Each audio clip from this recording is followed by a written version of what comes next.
Oi, eu sou a Arit Júlia, E eu sou a Tati. você está no Feminilidade Redimida e hoje nós estamos com uma convidada especial, Muito chique, viu? muito chique, que inclusive eu descobri que é a nossa conterrânea. Santista. Sangue bom! Cientista. É! Como toda mulher, ela é multitarefas e multipapéis que fala? Como é que é? Multipapéis. Ela é musicista, ela é casada, esposa, Vó, mãe, teóloga, professora. professora, muito bem. E hoje a gente vai falar sobre o universo feminino, sobre missão da mulher nesse mundo masculino. Será que é isso? Vem com a gente.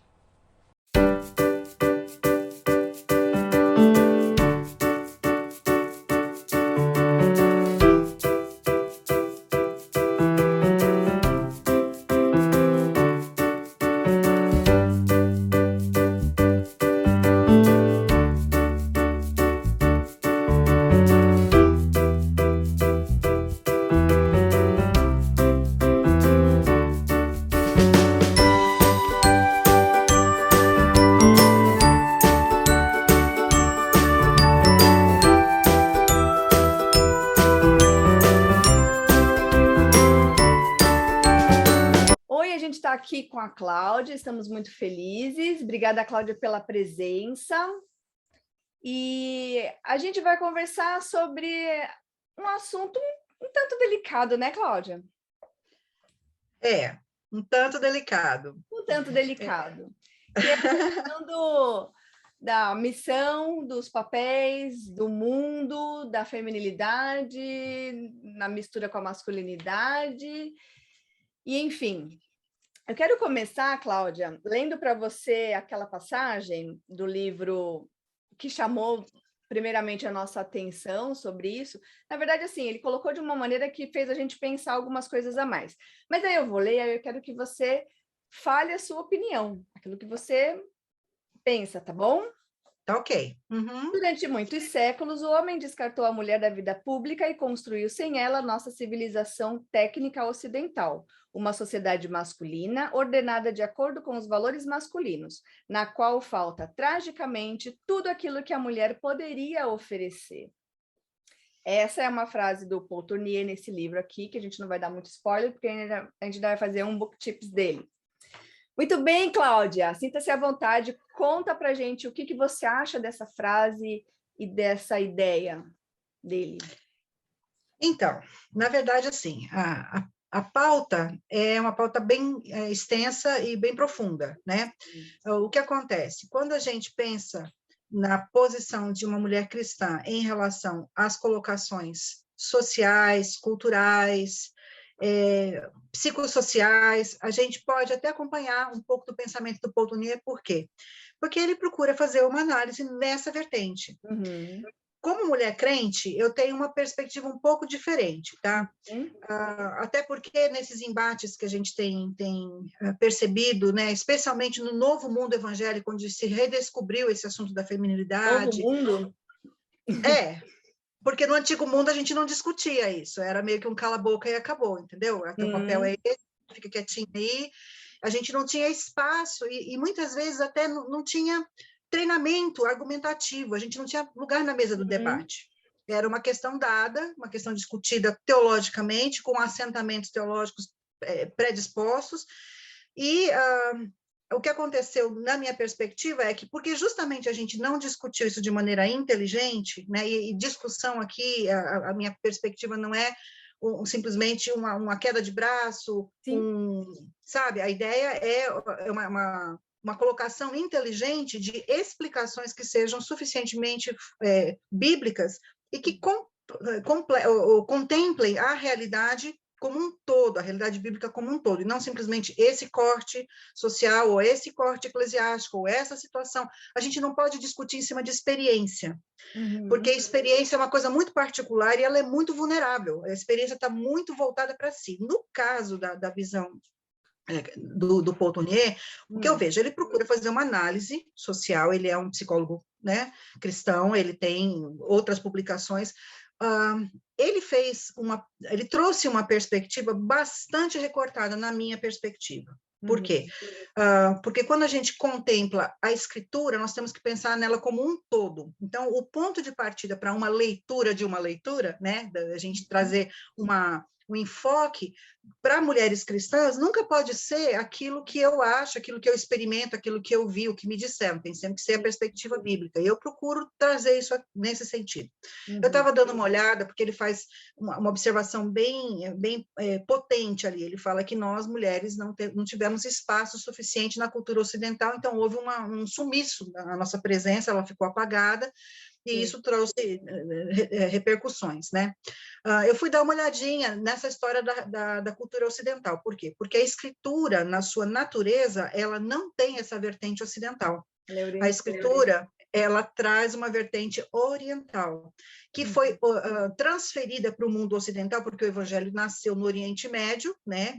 Todo o povo de Deus passou por aquela influência cultural na realidade mediterrânea, no pessoal lá da Mesopotâmia. Então, a gente tem culturas circunstantes que eram culturas afins da cultura hebraica.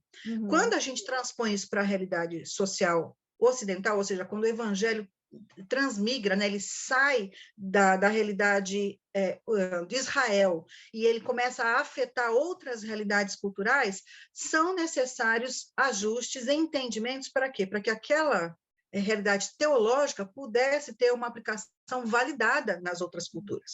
Ou seja, não é a cultura que valida a teologia, é a teologia que valida a cultura. Então, o que acontece? Nesse período, né, de ajustes, em que a cultura hebraica realmente ela trazia uma força masculina, uma presença masculina, não no sentido de domínio negativo, tá? Nós precisamos separar o que vem de Deus e o que vem do homem. O projeto original não era assim, mas o projeto original sofreu influências das escolhas humanas. Então, o que a gente precisa saber? Separar bem o que vem de Deus e o que foi tratado pelo homem, de maneira a ter que se adaptar para que a realidade pecadora pudesse sobreviver no planeta. Então, o que acontece? A questão do papel masculino, ela tem um nascimento, uma origem divina. Deus trouxe à luz primeiro o homem e depois fez dele a mulher, e aí houve um entendimento, um entrelaçamento de almas naquele jardim. A gente precisa sempre pensar nisso, não houve uma preferência, não tem um status diferente. Sim. Então, desde o Éden, na minha compreensão, o que a gente tem que ter uma compreensão de missões, de missão, enquanto homem e mulher, enquanto portadores e propagadores da Imago Dei. Isso é fundamental, porque na Escritura, quando Deus se revela, ele tem uma revelação muito interessante que acaba se completando e se majoritando em Jesus Cristo. E essa revelação de Deus, ela contempla algumas linguagens que são muito humanas e que não são só masculinas. Então, é muito lindo a gente ver que quando Deus trata da questão masculino e feminino, ele não tem privilégios. Porque Deus, por exemplo, lá em Oséias, quando ele fala que ele tem um amor apaixonado naquele quadro espetacular do profeta tendo que resgatar aquela mulher que não o queria, e ele estava desenhando o protótipo do amor de Deus por nós, enquanto seres humanos, homens e mulheres, são detentores, né, desse amor, são recipientes desse amor apaixonado. Ele não fala do amor de um homem para uma mulher, ele fala que ele ama com o útero. Está lá em Oséias 11. O termo hebraico ali é como se Deus fosse uma mãe buscando o seu filho. E a gente vê isso propagado de maneira muito linda nas Escrituras. Então, esse revestimento patriarcal negativo, ele não é original das Escrituras, ele não vem de Deus, tá? É importante a gente sempre lembrar, né? Por quê? Porque a gente acaba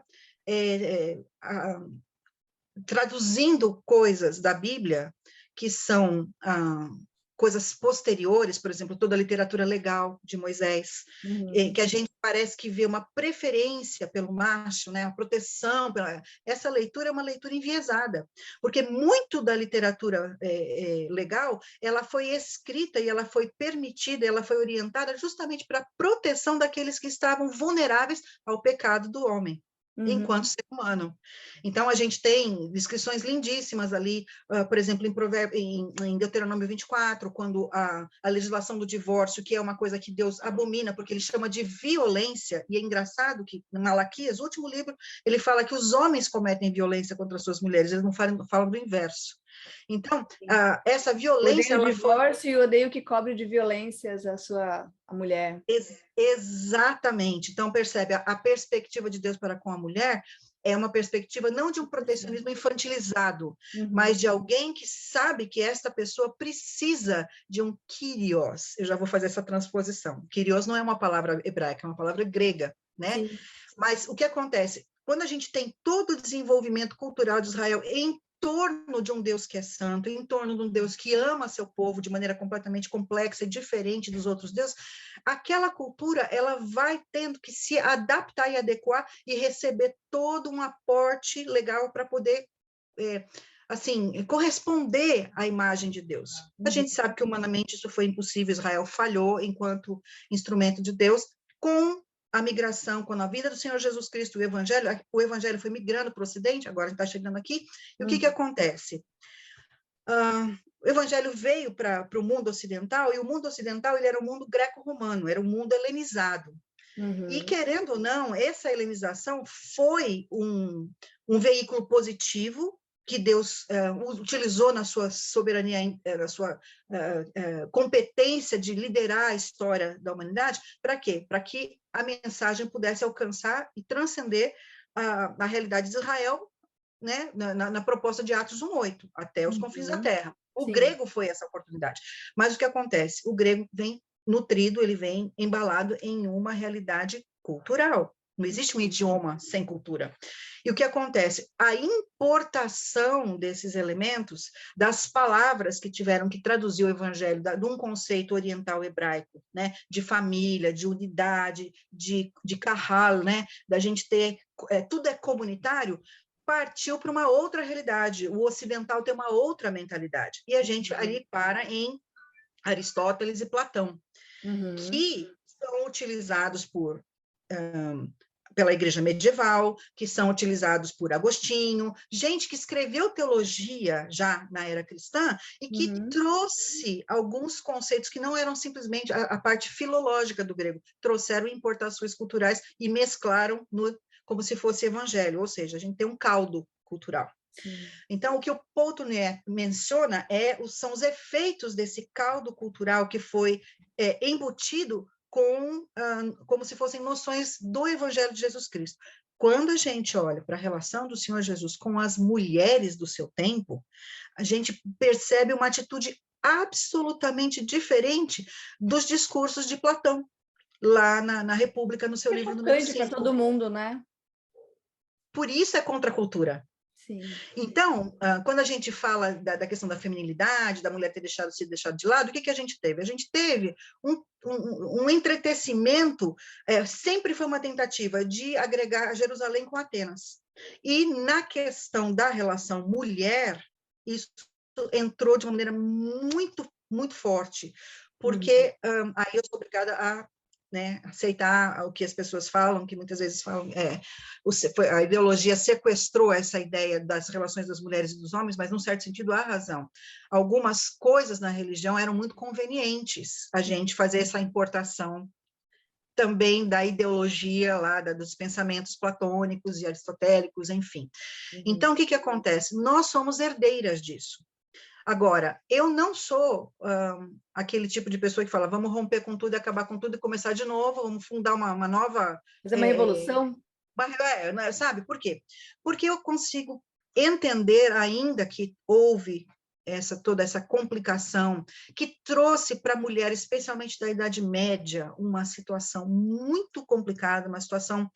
Ela saía do inferno ao céu de 0 a 100 em 3 minutos, era uma Ferrari, né? Por quê? Porque ela saía da Eva, pecadora, que seduziu o homem, e aí você tem um São Carlos...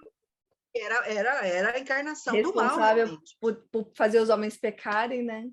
Exatamente. Então, a gente era um agente do mal, realmente, né? E aí você vê um Jorge Duby, que é um dos medievalistas, historiadores muito importantes, que tem um trabalho fabuloso sobre as damas medievais, o desenho medieval é de uma pessoa completamente sensualizada, despida de moral, alguém que quer atentar contra o homem que é naturalmente puro. Olha o reflexo aristotélico platônico, né? E a gente é assim, né, o tempo todo. Então, e aí sai daí para o ponto da Maria, e aí a gente tem toda aquela distorção católica. Santa Purivirgem, né?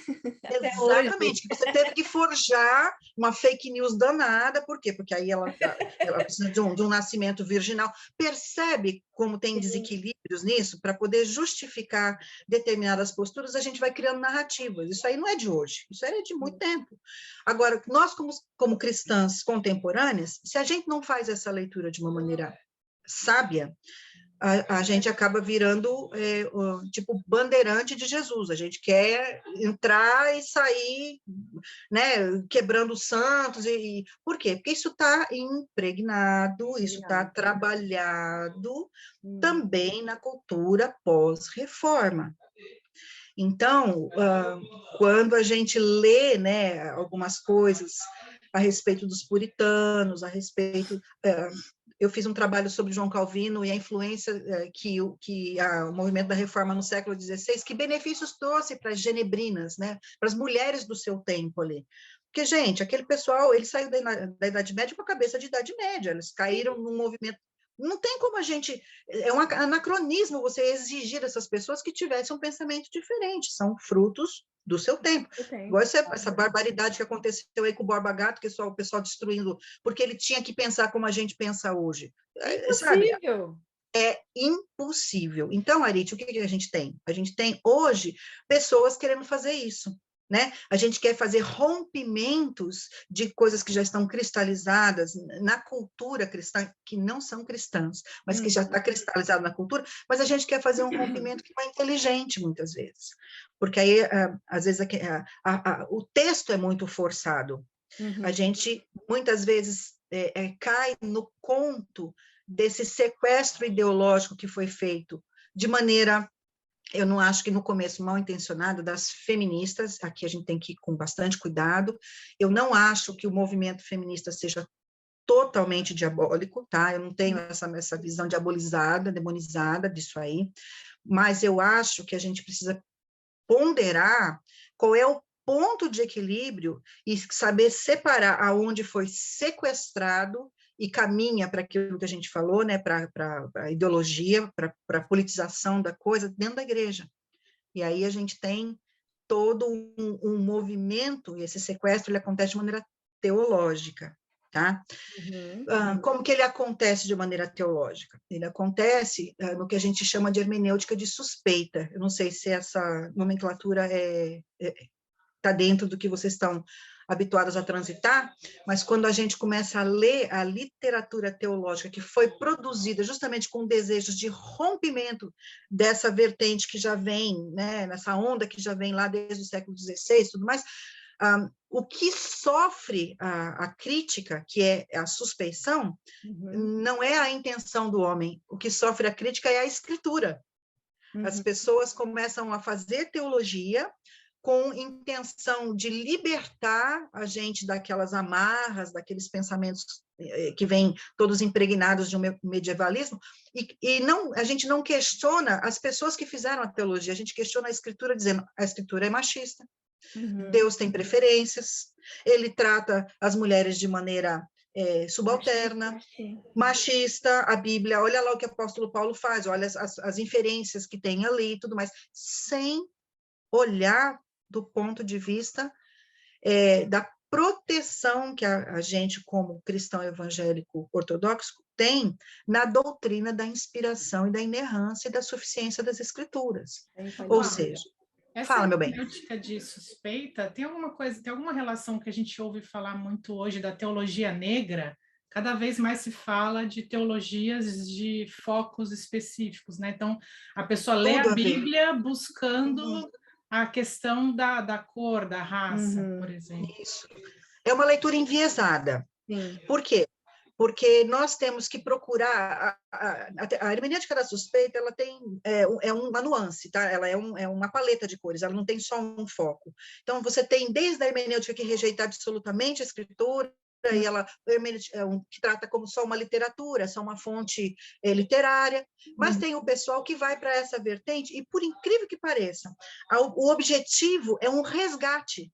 Por quê? Porque é uma literatura perigosa, aquilo ali pode dar força para o pessoal que é opressor. Então, a literatura bíblica, ela, se você, dependendo de como você lê, você encontra base para qualquer coisa, opressão feminina, para qualquer coisa. Você qualquer consegue coisa que você quiser. Destaca do contexto bíblico, destaca de um trabalho hermenêutico sério, né? Você encontra a base bíblica para tudo. O que a hermenêutica de suspeita nesse sentido faz? Ela procura encontrar nas escrituras base para o outro lado. Então, você tem as logias, né? Você tem as pregações, você tem as narrativas, narrativa negra, narrativa escravagista, narrativa da teologia da libertação, narrativa feminina, né? O que eu vejo de bom nisso? Né? O Michael Gorman tem um livro sensacional sobre exegese e ele toca nesse ponto. O lado legal é porque existe uma esperança de redenção da escritura, ou seja, eu quero encontrar na escritura alguma coisa. Por outro lado, o lado negativo é que eu quero encontrar o que eu quero encontrar. Então, eu quero desmontar uma narrativa montando uma outra narrativa, ou seja, eu desprezo absolutamente a narrativa da Bíblia em si. Eu desprezo o texto em si. Sim. Então, o que acontece? Quando o Paul Tournier traz essa ideia, né, de que a gente teve um apagamento social, um apagamento cultural, que nós somos destituídas de lugares... como é que a gente pode pegar a escritura, que fala muito sobre mulher, e fala muito mesmo, gente, fala muito mesmo. E a escritura é muito clara sobre as coisas, Deus não nos deixa enganadas sobre o seu projeto, deixa no escuro, tá? Não nos deixa no escuro. Às vezes o que ele fala não é muito de acordo com o que a gente gostaria, vamos dizer assim. Por quê? Porque a gente está muito já influenciada por outros discursos também e pelo nosso próprio coração. Sim. A gente tem perspectivas de felicidade, de realização, que são muito semelhantes às de qualquer outra mulher que não conhece o Senhor Jesus. Se a gente tirar Jesus da nossa vida, a gente é uma mulher como qualquer outra. A gente quer liberdade, felicidade, poder, vida organizada, controle, a gente tem todos esses ídolos funcionando de maneira organizada no nosso coração. O que é que faz a gente ser diferente? É a gente fazer um encontro, um confronto entre quem a gente é, quem a gente quer ser e quem Jesus quer que nós sejamos enquanto mulheres. Tem muito menos a ver com ficar em casa, não trabalhar, aquele discursinho que eu chamo de reformildo, né?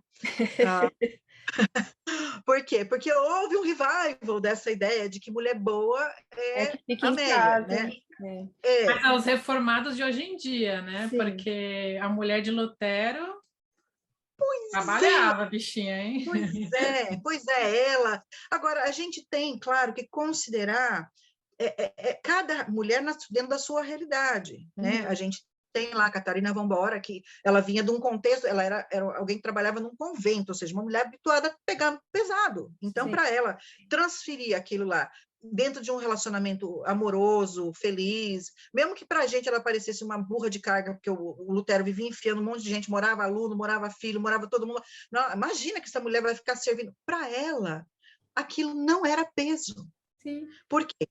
Porque no entendimento da Catarina Vambora, aquilo era parte do ministério dela. Ela tinha que, naquele momento de transição, deixar todo mundo ali bem à vontade, bem... Então, assim, percebe que a nossa leitura de o que é opressão, do ponto de vista delas, não era. Sim. Né? A gente tem, por exemplo, mulheres teólogas na história. Hoje a gente fala em mulher na teologia, ainda é meio que um mistério, né? Um negócio assim, nossa, tá pisando em um solo sagrado, é a doida que tá lá se metendo no santo dos santos, vai bater boca com os homens, não sei o que mais. Gente, nada mais longe do que a realidade. O que é que Jesus conversava com as suas discípulas? Teologia? Receitinha. O que ele conversava com elas? A última moda de Jerusalém? A conversa dele mesmo com Marta e Maria ali na hora que ele vai ressuscitar Lázaro é uma conversa muito teológica, muito carregada, né, de teologia. Profunda, do entendimento delas sobre a vida, a ressurreição, com a mulher mesmo samaritana, né? Sim. Agora, isso não é novidade do Novo Testamento. Por exemplo, se você pegar os textos do Cântico de Ana, lá no Antigo Testamento, Ana, mãe de Samuel, Sim. aquele texto é profundamente teológico. Ela faz... Tanto é que tem gente que fala, não pode ser uma mulher que escreveu isso aqui. Isso aqui, o autor pegou lá umas ideias e deu uma desenhada, porque está até em forma de poesia, né? Imagina. Você percebe como a gente a gente é muito preconceituoso com algumas coisas. A gente acha que algumas coisas são pertencentes a nós, a nossa realidade. Lá no Antigo Testamento, a mulherada era incentivada a aprender. Por quê? Porque elas precisavam daquilo para sua sobrevivência espiritual. Por que Ana não saiu batendo o pé quando o sacerdote deu aquela babada nela lá e falou, você está bêbada, logo cedo, meio-dia, já está toda mamada, aí o que é isso? Por que ela não saiu toda magoadinha? Mimimi? Por quê? Porque ela era uma mulher que sabia o que estava fazendo ali. Sim. Ela sabia quem ela estava buscando. Então, isso é uma trava teológica, é uma raiz teológica de muita profundidade. Onde conseguiu isso? Né? É muito interessante. Por exemplo, se você pega o Cântico de Débora, ou se você pega a conversa de Abigail com Davi, quando ela vai lá acomodar aquela situação que o maridão, né, doidão, arrumou um circo danado, e ela não vai lá seduzir Davi. Não, ela vai tomar tentação. Não vai fazer bem para você, que é o futuro rei, né? Mas você percebe o que tem de teológico nessa afirmação? Ela não vai lá puxar o saco dele, falar, não, olha, não, eu sou sua tiete. Ela fala, cara, acorda. Deus já te deu uma situação. Ele não estava enxergando, e ele tinha sido ungido. Mas ela, como mulher, onde que ela ouviu essa história? Então, nós temos no traçado histórico das nossas ancestrais, porque elas são nossas ancestrais pela fé, né? No traçado ancestral, a gente já vê a importância de se pensar teologicamente sobre a feminilidade. Porque essas mulheres atuaram socialmente, culturalmente, influenciaram destinos, porque tinham uma visão teológica muito profunda. Quando chega no Novo Testamento, isso recebe um outro revestimento, porque agora elas têm um contato com Jesus Cristo, que vem redimir a feminilidade no sentido de ele, entre o grupo dele, tinha mulheres.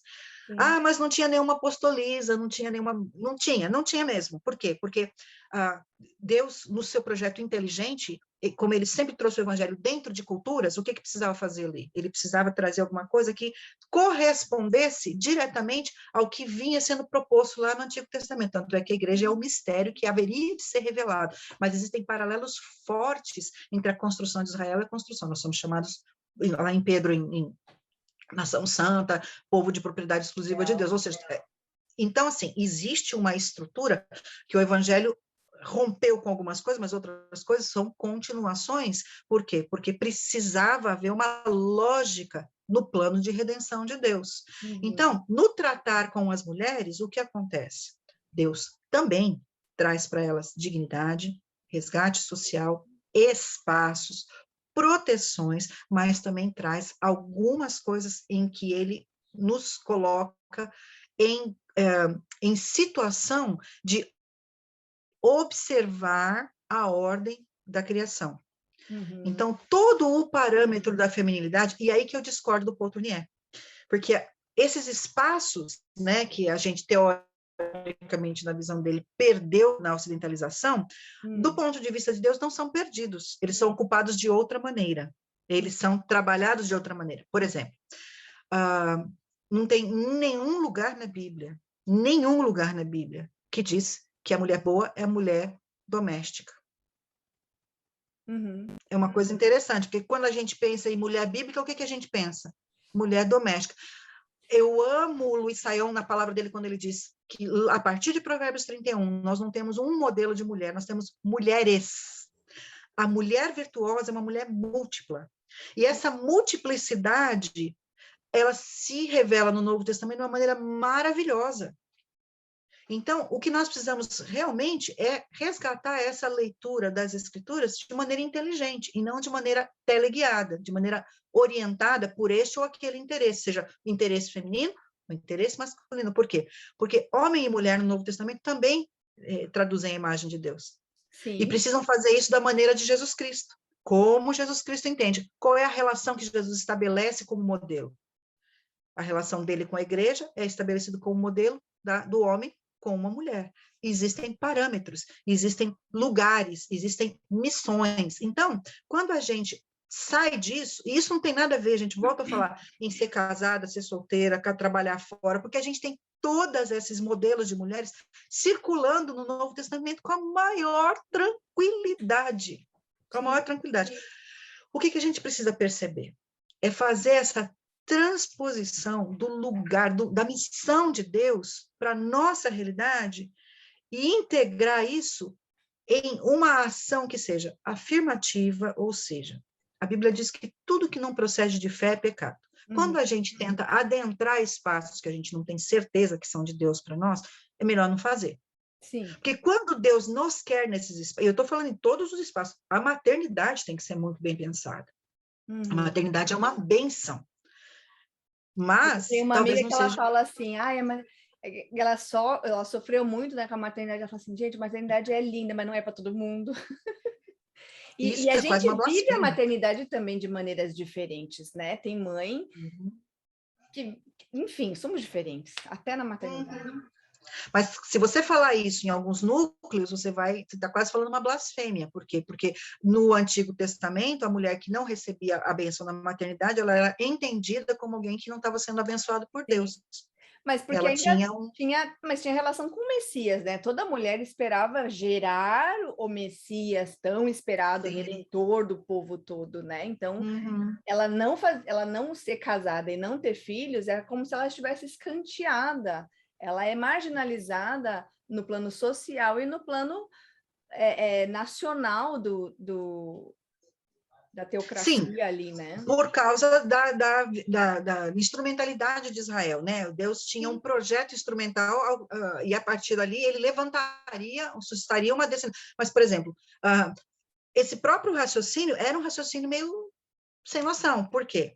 Porque Deus já tinha dito lá em Gênesis que o Messias viria, o rei viria de uma tribo específica, ou seja, quantas tribos tinham? 12. De 12, 11 já estavam fora do padrão. E aí, no meio da história, ainda entra gentias como Ruth, gentias como Raabe, ou seja, assim, a gente pode pegar coisas que são legitimamente de Deus e acabar transformando aquilo em ídolos e gerar sofrimentos desnecessários. Como que a gente desmistifica isso? Quando a gente vai para o Novo Testamento e vê que Isabel e Zacarias eram levitas, gente que andava com Deus, e ela era estéril. E é muito interessante porque Lucas faz questão de deixar claro que eles eram justos diante de Deus. Por quê? Porque existia essa aura, porque ele né? Estava com alguma coisa encoberta ali. Aí tem, né? Aí tem. Então você percebe. Então você percebe como a gente tem que olhar para as escrituras de maneira inteligente. A gente tem muitas importações de compreensões que elas não combinam com o que tem na teologia, o que tem na prática teológica das escrituras. Por exemplo, quando a gente olha para Lídia, quem é Lídia? Lídia, ela é comerciante. O que é isso? Comerciante. Onde que ela morava? Qual era a origem dela? Ásia Menor. Tiatira. Na Turquia, né? Lá para baixo, né? Ásia Menor, lá de onde Paulo começou a pregar. Onde foi que Paulo encontrou com ela? Em Filipos. Ela tinha viajado. Ou seja, é uma mulher que fazia comércio exterior. É que hoje a gente não usa essas categorias de análise porque a gente acha que isso é carnal. Eu vou falar que uma mulher na Bíblia, ela era comerciante e lidava com o comércio exterior, relações internacionais. Sim, era o que ela fazia. Ela era de uma região... A Bíblia não cita que ela era casada, né? Também. Exato. Exato. Nem que tinha família. Agora, ela tinha uma casa em Filipos. Então, porque ela pediu para Paulo e Silas irem e serem hóspedes dela, porque ela queria servi-los. Ou seja, tem uma dinâmica ali. Você percebe que a gente meio que espiritualiza tudo nas escrituras e perde a riqueza do terra a terra que a escritura apresenta para a gente sobre os seres humanos. Por exemplo, a gente tem lá em Romanos 16, né, quando Paulo faz aquela apresentação enorme, naquela saudação, o pessoal fala, nossa, mas para quê? Quanta mulher que tem nesse meio aqui? Quem é que levou a carta? A diaconisa de Sencreia, uma discussão teológica, livros e livros, calhamaços, discutem se a palavra para Fibe é diaconisa no sentido de líder da igreja de Sencreia. Onde era Sencreia? Lá do lado de Corinto, o porto de Corinto de um lado, o porto da Sencreia no outro, lá no Estreito. Ela teve que viajar e ela foi a portadora da carta, da maior carta do Novo Testamento, a carta mais importante, nas mãos de uma mulher. Uhum. E Paulo fala que era para ser muito bem tratada, respeitada, que dessem para ela a honra, porque ela era alguém que batalhava no evangelho com ele. Vocês percebem? Então, assim, a gente não lê as escrituras por esse ponto de vista, por quê? Porque a gente recebeu alguns revestimentos que são bem intencionados, tá? Eu não acho que ninguém que ensinou diferente ensinou com má intenção, mas que tem algumas agendas que acabam nos privando de alguns privilégios. E é sobre isso que eu queria falar para vocês, o privilégio da mulher no mundo teológico. Sim. Quando você fala mulher escrevendo teologia, em alguns círculos, são mulheres feministas. Se tem 2 sobrenomes, Cristiane, Zuber, não sei das quantas. Essa é feminista. É quase que assim, você vai para cá. Por que tem os 2 sobrenomes? Então, porque existe uma cultura interessante que muitas das mulheres feministas cristãs que escrevem teologia colocam 2 sobrenomes. Agora, aqui no Brasil, isso é muito normal. Eu tenho 3 sobrenomes. Eu tenho 4 sobrenomes. Então, assim, eu sou herege ao quadrado, entendeu? Braga Venâncio em alguns, acho que não. Então, agora, o que acontece, gente? Vocês percebem que é uma leitura, é uma leitura enviesada. Mulheres... Quase acabando, deixa eu ver aqui. 38. O que você quer? Eu tenho uma pergunta.